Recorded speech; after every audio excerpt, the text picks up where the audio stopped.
welcome to Bible/Chat. I like to start these at the most random times. You do. Gus, say hello to the people. I love to say hello to you guys. Very good. You guys have made us #1 in podcasting, right? With our own viewers, which is our wives. Yeah. Actually, our wives don't watch. No, not our wives. Our kids. They don't watch it either. No. Anyway, we have a question that came up. We do. It's actually a question that I had to deal quite a bit when I was in the field, and if you probably had to deal with it some, I had to deal with it in my own life too. Yeah.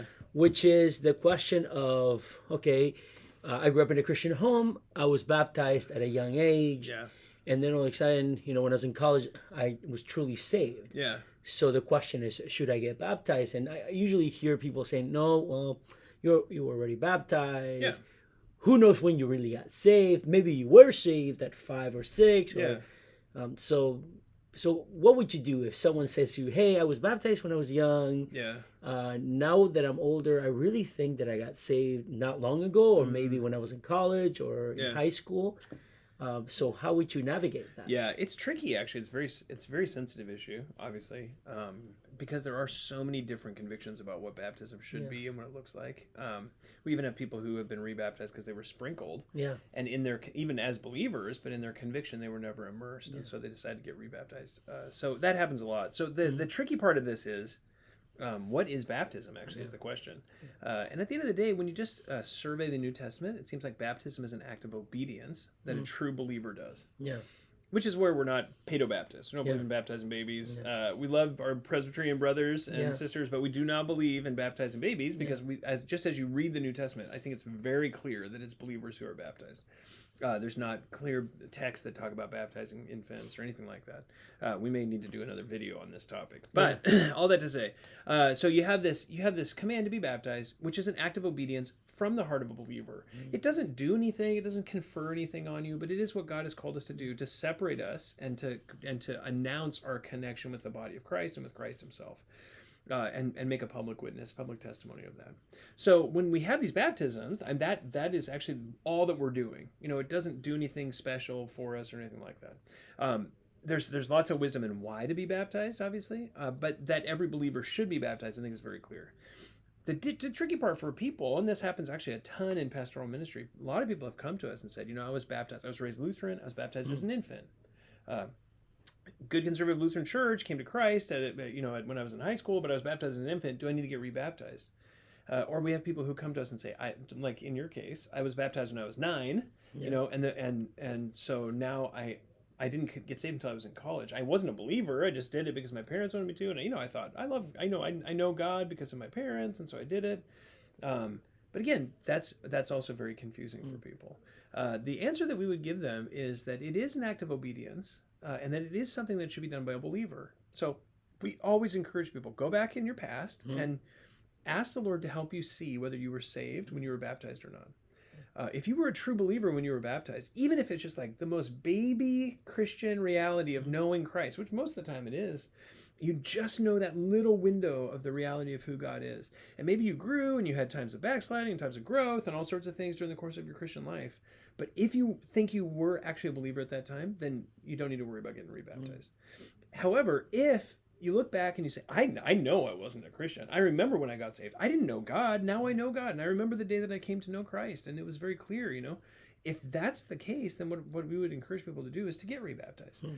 Because it is an act of obedience for a believer. In the same way that a person who's an unbeliever taking communion, it doesn't there's nothing there. They're just having a soda cracker and a little tiny cup of grape juice. It means nothing. Where a true believer is actually doing that act by faith and is proclaiming the death of Christ on their behalf. So in the same way, we would just say, all right, were you saved? If you were saved, then look at that reality and ask the Lord to help you to see that. If you were a true believer, don't get rebaptized. If you weren't a true believer, you should be baptized because that's what the Bible commands.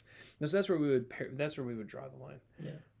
For example, with our friends who are Presbyterian or Lutheran, and they were baptized as infants, we would encourage them to get rebaptized because we do believe that it is what the Bible commands, and that's what they should do as disciples of Christ.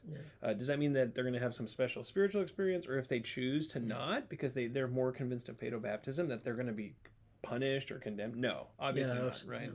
Like there's no blessing or curse tied to this stuff. It's just an act of obedience that the Bible seems to command. Yeah.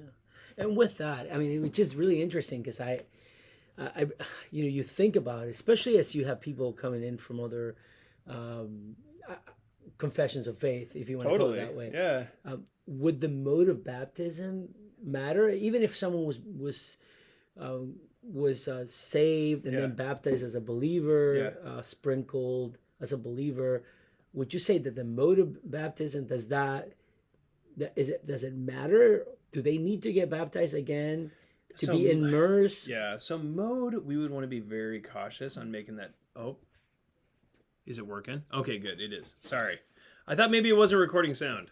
So the mode. I think it is. I think it is. We're good. Yeah. How could it not? You're so loud. The mode of baptism, I don't think matters actually, unless your conscience is like convicting you that you should be. Yeah. So we believe that the Bible, I think, relatively clearly teaches immersion for all sorts of reasons. I think the Bible is very clear on that. But then you see someone who says, I was sprinkled, but I was a believer. I mean, I was an adult. I was a believer. This is when it happened. I remember coming to Christ. From that time on, I've known Christ. Yeah, I've sinned, but I've known Christ. And then I would say, is it in your conscience that it bothers you that you were sprinkled and that you should be immersed? If they say, no, it doesn't bother me, then I would say, don't worry about it. You were a believer, So mode would be way down the list. Salvation would be the first thing. Were you a true believer or not? If you weren't a true believer, you should get baptized as a believer.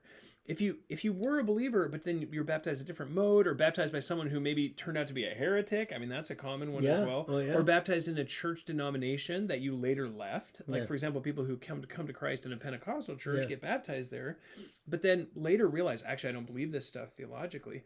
Okay, well, that's fine, Or people that were baptized by guys who later apostatized. Those are all questions that we can ask. First question, salvation, that's the most important one. All the rest of those can drop way down on the list and say, if you were a believer and you were baptized, you did the right thing before the Lord in your conscience. Yeah, that's great. Yeah. Anyway, hope that's helpful for you. And if you have any questions on that topic or on any topic, feel free to email us at info@faithbibleoc.org. Thanks so much.